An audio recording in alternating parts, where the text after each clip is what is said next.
Isang magandang hapon po or magagabi na po sa inyong lahat. Latest weather update po muli tayo. So nakalabas na nga po ng Philippine Area of Responsibility.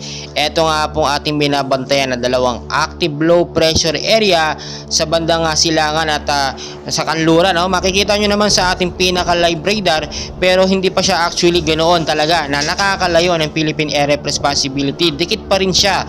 Pero ngayon yung nararanasan po natin na pag-uulan sa ilang bahagi nga po ng Luzon, no?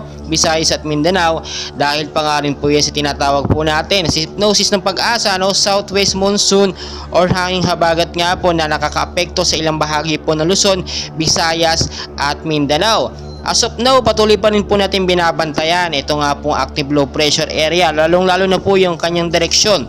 Napakamahalaga pong malaman natin kung saan nga ba ito patungo, dahil kung makikita nyo, no, sa ating pinaka live radar, dito po makikita nyo naman sa bandang kaliwa natin, hindi pa siya totally nakakalayo na malayo sa ating Philippine Area of Responsibility. Makikita nyo, meron siyang hangin ngayon na pumapalo po sa 35 kilometers per hour, at ang kilos po ng hangin niya, no, ay pa northwestward, no, sa bilis po na 10 kilometers per hour. So dahil meron po tayong hypnosis na ang hanging habagat, ay nakatulong po ito para palayuin siya ng konti sa ating Philippine Area of Responsibility. Pero it doesn't mean na hindi na tayo dapat mag-alala o dapat hindi na tayo mabahala. Patuloy pa rin tayo mag-ingat sa banta nga po ng malakas na pag-uulan or pag-uulan, especially sa hapon hanggang sa gabi. Kaya yung may mga lakad po, no, especially sa hapon at yung mga uuwi ng gabi, ugaliin po ninyong magdala ng payong, no, sombrero, kaya man lang jacket, para in case magkaroon ng patuloy na pag-ulan ay nakaredy po tayo.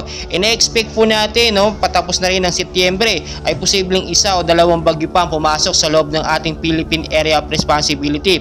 Rainy season na rin po ngayon at ina-expect natin hindi sana ito umabot ng Disyembre, dahil ang Disyembre maraming kaganapan, no, nandiyan ang mga events na ating inaabangan.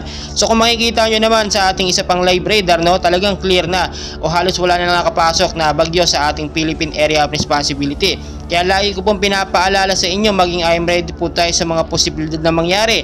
Dahil siyempre, no, mainit ang araw sa umaga hanggang sa tanghali. Pagdating naman po sa hapon ay isang bugso ang malakas na pag-uulan. Patuloy ko po kayong i-update, and please, ako po ay nakikiusap sa inyo, no, bilang awareness na rin po, and tulong na rin po sa ating channel.